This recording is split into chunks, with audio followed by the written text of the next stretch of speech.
میں نے جو خطبے میں حدیث پڑھی یہ حدیث ترمذی شریف کی حدیث ہے۔ اللہ کے نبی علیہ السلام نے نوجوانوں کو جمع کیا، مدینے کے نوجوان صحابہ کے لڑکے جمع فرمایا اور نبی نے تقریر فرمائی۔ اور ایک بات میں کہہ دوں، اللہ کے نبی علیہ السلام کی تقریر لمبی نہیں ہوتی تھی، بہت مختصر باتیں کرتے تھے اللہ کے نبی علیہ السلام۔ وجہ یہ ہے کہ مختصر بات کو یاد رکھنا آسان ہوتا ہے، زیادہ لمبی باتوں کو یاد رکھنا مشکل ہوتا ہے، مختصر بات ذہن میں اتر جاتی ہے۔ اس لیے ایک صحابی اللہ کے نبی کی بارگاہ میں فرمایا، یا رسول اللہ اذنی یا رسول اللہ واوجز، اے پیارے آقا نصیحت کیجئے مجھے، چھوٹی سی نصیحت کیجئے گا۔ صحابہ کا بھی مزاج بن گیا تھا، تو اللہ کے نبی مختصر نصیحت فرمایا کرتے تھے۔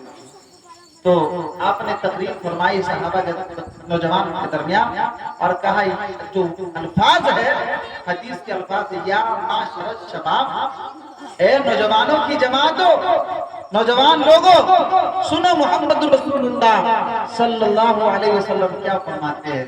نبی کا وہ خطاب صرف مدینہ کے لیے نہیں تھا، قیامت تک کے نوجوانوں کو یہ فرمان نبی کا رہنمائی کرے گا اور اس کے اندر تعلیمات ہیں نوجوانوں کے لیے۔ اللہ کے نبی نے فرمایا، یا معاشر الشباب، اے نوجوانوں کی جماعت، من استطاع منکم الباءۃ فلیتزوج، جو تم میں سے نکاح کی طاقت رکھتا ہے اس کو چاہیے کہ نکاح کرے۔ دیکھیے اللہ کے نبی کی حدیث بھی نکاح کے بارے میں تاکید فرما رہی ہے، اور اللہ کے پیارے نبی نے فرمایا کہ سنو، نکاح کرنے کے دو فائدے ہیں۔ نبی کا جملہ، نبی کا کلام حکیمانہ ہوتا ہے۔ فرمایا دو فائدے ہیں نکاح کرنے کے، دنیا والوں کی نگاہوں میں جو بھی فائدے ہوں، حدیث کی روشنی میں دو فائدے۔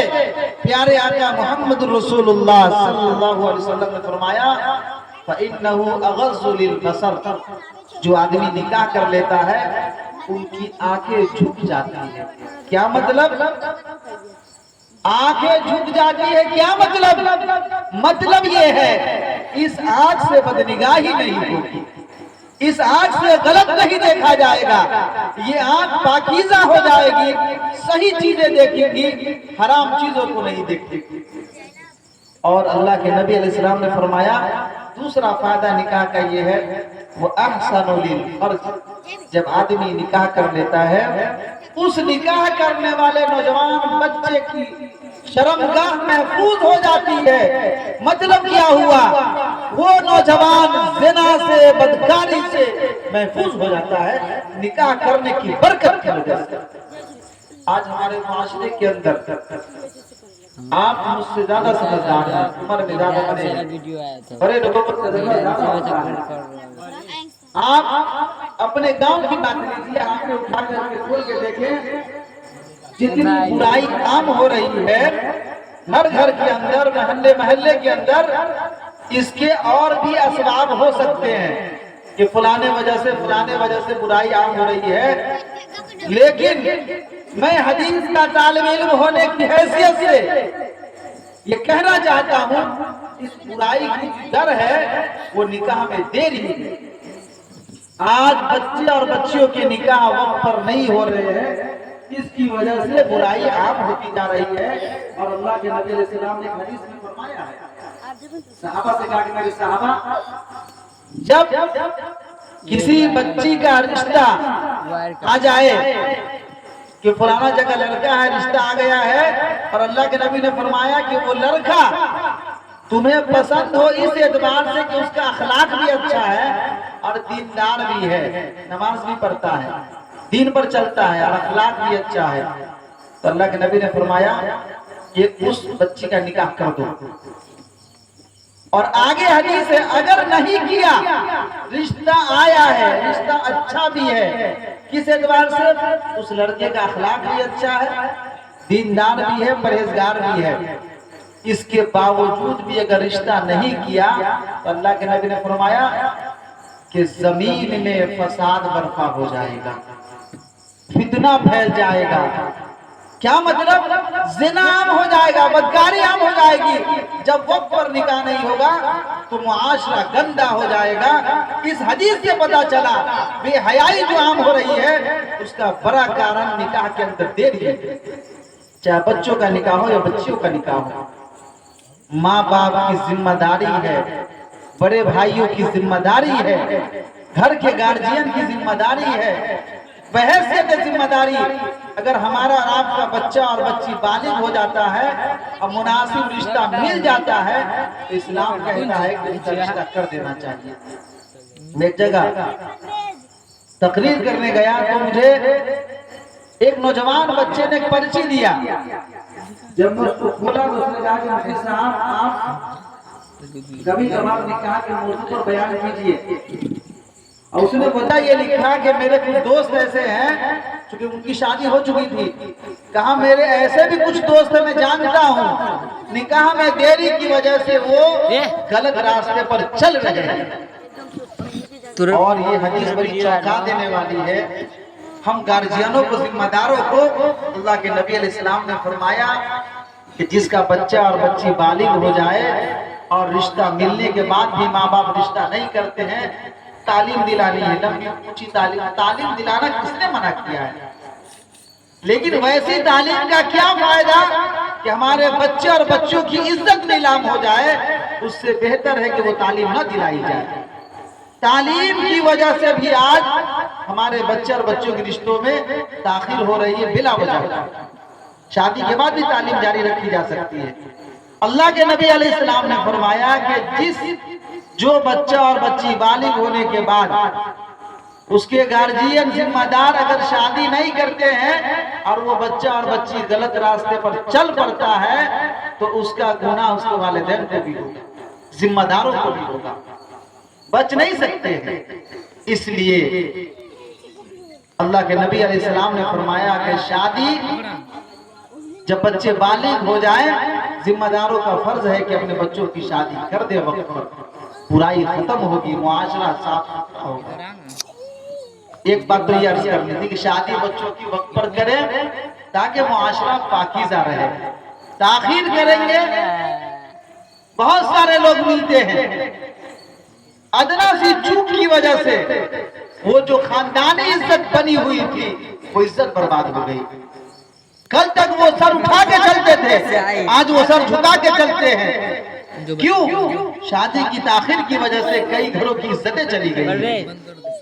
ہماری بچیاں غیروں کے ساتھ جا رہی ہے، ایمان تک کا سودا ہو رہا ہے۔ اس لیے ذمہ داروں کی ضرورت ہے اپنے بچے اور بچیوں کی شادی وقت پر کریں، اس کے بے شمار فائدے ہیں۔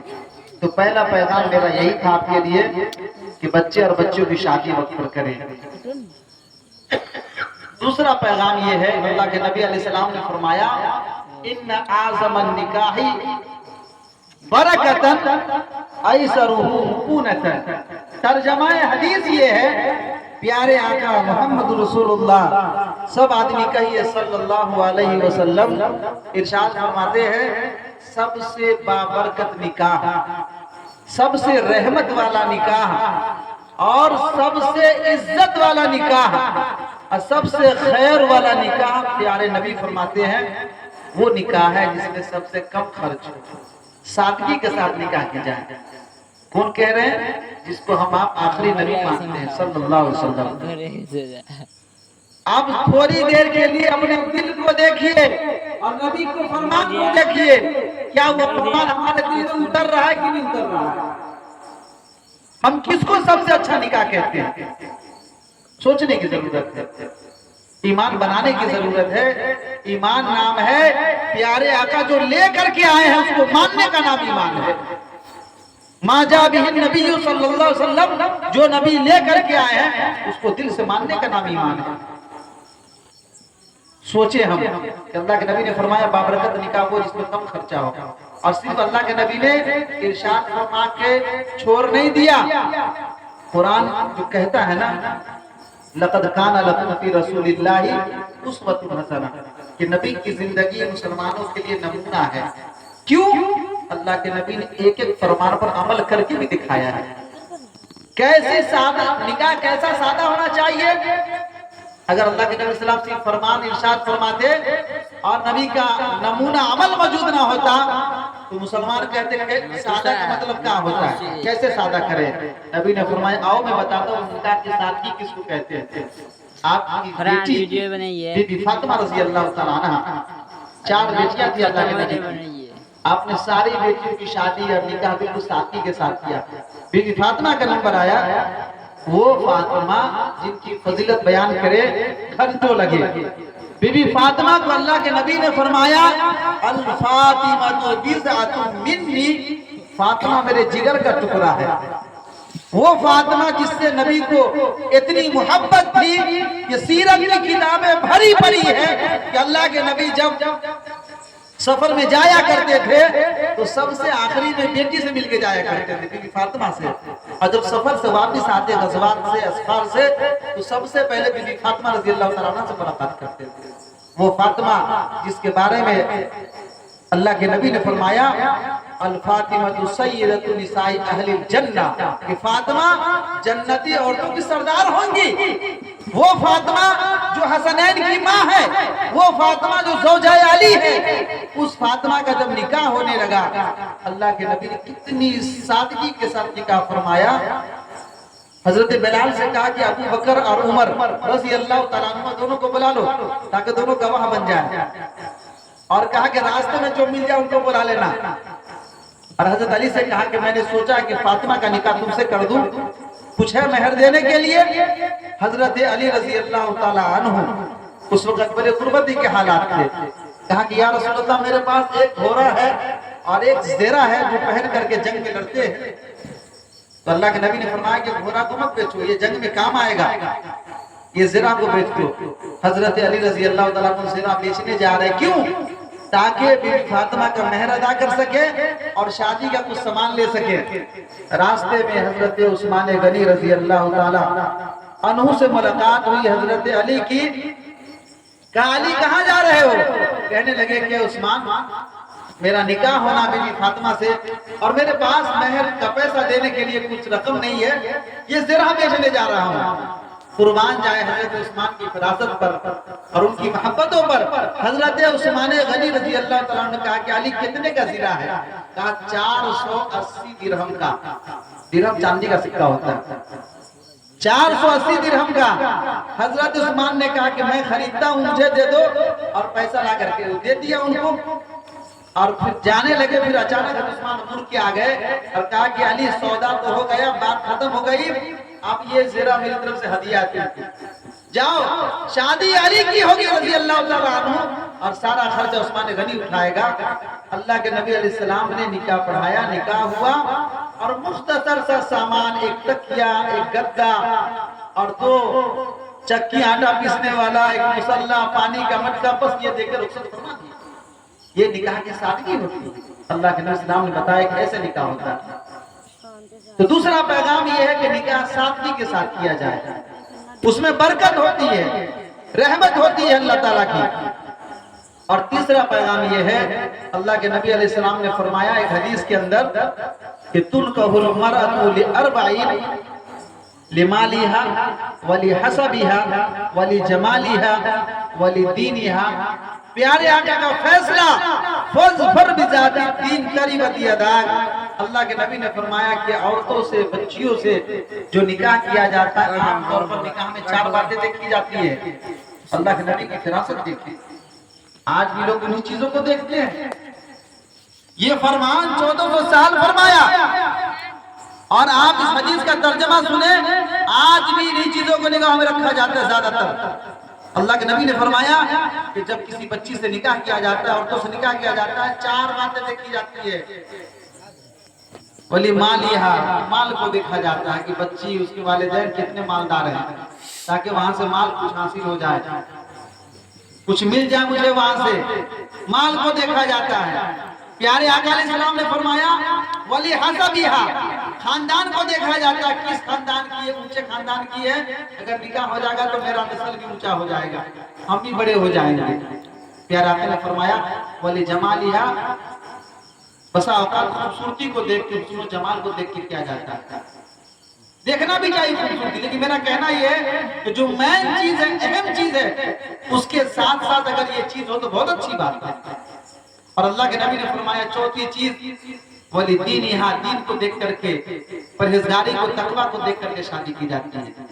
اور اللہ کے نبی نے کہا کہ سنو میرے صحابہ، میں نے کہا کہ 4 چیزوں کو دیکھا جاتا ہے شادی میں، بس اوقات اس کے حسن و جمال کو، مال کو، حسب نسب کو، دین کو، لیکن میں محمد رسول اللہ صلی اللہ علیہ وسلم کا یہ پسندیدہ عمل یہ ہے، میں یہ کہتا ہوں کہ تم رشتہ دیکھنا تو فَاظْفَرْ بِذَاتِ الدِّین، دین کو آگے رکھنا، پرہیزگاری کو دیکھنا، تقویٰ کو دیکھنا، یہ دیکھ کر کے شادی کرنا تو بچیوں سے اور بچوں سے۔ یہ اللہ کے نبی کا فرمان ہے کہ شادی کے اندر جب آپ لڑکا دیکھنے جائیں، بچی دیکھنے جائیں، آپ دینداری کو دیکھیے، تقویٰ کو دیکھیے۔ اور میں یہاں سے ایک بات کہنا چاہتا ہوں، ہم آپ اگر آج سے یہ فیصلہ کر لیں کہ اس بچی سے شادی کریں گے، بچے کا جو 5 وقت کا نمازی ہوگا، قرآن پڑھنے والا ہوگا، سب لڑکا مسجد میں بھیجا کر نماز پڑھے گا۔ اگر بے نمازی لڑکا سے رشتہ کرنا بند کر دیا جائے، مسجدیں آباد ہو جائیں گی، وہ بھی نماز پڑھے گا ورنہ رشتہ نہیں ہوگا۔ آپ کر کے تو دیکھیے۔ اور اگر لڑکے والے ان لڑکیوں کو چننے لگے جو لڑکی پردے میں رہتی ہے، ان لڑکیوں کو انتخاب کرے جو نماز پڑھتی ہے، جو کہا کہتے ماں باپ کی فرما بردار ہے، جو قرآن پڑھتی ہے، ساری بچیاں نمازی بن جائے، پردے میں آ جائے۔ اگر پردے میں نہ رہے تو ماں باپ بھی کہے گا بیٹی پردہ کر ورنہ رشتہ نہیں آئے گا۔ لیکن بچی جانتی ہے کہ ہمارے پردے کی وجہ سے ہم کو پسند نہیں کیا جاتا، افسوس کی بات ہے۔ بچیاں جانتی ہے ہمارے نماز پڑھنے کی وجہ سے ہم سے رشتہ نہیں کیا جاتا، اس لیے ادھر وہ بھی دھیان نہیں دیتی، وہ جانتی ہے کہ پیسہ رہے گا تو میرا رشتہ ہو جائے گا۔ اس لیے والدین جس دن بچی پیدا ہوتی ہے اسی دن سے پیسہ جوڑنا شروع کر دیتے ہیں۔ یہ معاشرے کی تلخ حقیقت ہے۔ اس لیے میں پیغام دینا چاہتا ہوں کہ شادی دینداری کو دیکھ کر کے، پرہیزگاری کو دیکھ کے کرنا چاہیے۔ ایک عالم گزرے ہیں حضرت مولانا منور حسین صاحب سورتی رحمت اللہ علیہ، یہ لندن کے ایک مسجد میں امامت کرتے تھے۔ ان کی ایک کتاب ہے خطبات منور، بیانات کی تقریروں کی کتاب ہے، میں اس میں پڑھا، وہ لکھتے ہیں لندن میں بیان کر رہے تھے تو وہاں انہوں نے تقریر میں کہا کہ ہندوستان کے اندر ایک واقعہ انہوں نے نقل کیا کہ ہندوستان کے کسی علاقے میں ایک بچی تھی، بڑی نمازی، قرآن کی تلاوت کرنے والی، نیک، پرہیزگار، عبادت گزار، صوم و صلاۃ کی پابند تھی۔ ایک لڑکا کا پیغام آیا، لڑکا نے بچی کو دیکھا، بچی نے لڑکے کو دیکھا، دونوں پسند آ گیا۔ مولانا منور حسین صاحب لکھ رہے کتاب کے اندر، ہندوستان کا واقعہ، خاندان، دونوں خاندان نے دیکھا، سب کو پسند آ گیا۔ اس کے بعد لڑکے والوں نے اتنا بڑا جہیز کا مطالبہ ہوتا ہے، فہرست لسٹ لکھ کر کے لڑکی والے کو سنا دیا کہ آپ اس کے حساب سے سامان دے دیجیے۔ لڑکی والے نے جب اس لسٹ کو دیکھا تو کہا کہ بھائی میرے بس کی بات نہیں ہے، اتنا سامان ہم نہیں دے پائیں گے۔ بچی پسند ہے لڑکے کو بھی، اور لڑکا کو لڑکی پسند ہے، خاندان والے کو بھی پسند ہے، صرف وہ جہیز کا لسٹ پورا نہ کرنے کی وجہ سے وہ رشتہ کینسل ہو گیا۔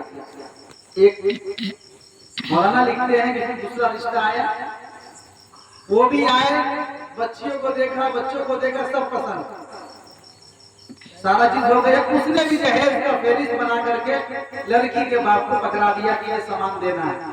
بیچارہ لڑکی کا باپ غریب، اس نے کہا کہ مجھ سے نہیں ہوگا، دوسرا رشتہ بھی کینسل ہو گیا۔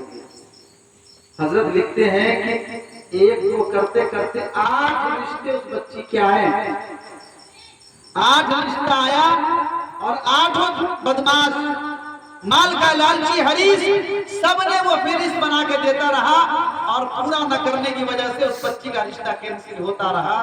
اس باپ کے دل پر کیا گزرا ہوگا؟ ہم سب بیٹی والے ہیں، ہم سب کے گھر میں بہن بیٹیاں ہیں، اس بچی کے دل پر کیا گزرتا ہوگا جس کا رشتہ صرف اس لیے کینسل ہوتا ہے کہ اس کے غریب باپ اس لالچی خاندان والوں کی کیا کہتے ہیں کہ مرادوں کو، اس کی آرزوؤں کو، اس کی خواہشوں کو پورا نہیں کر پا رہے۔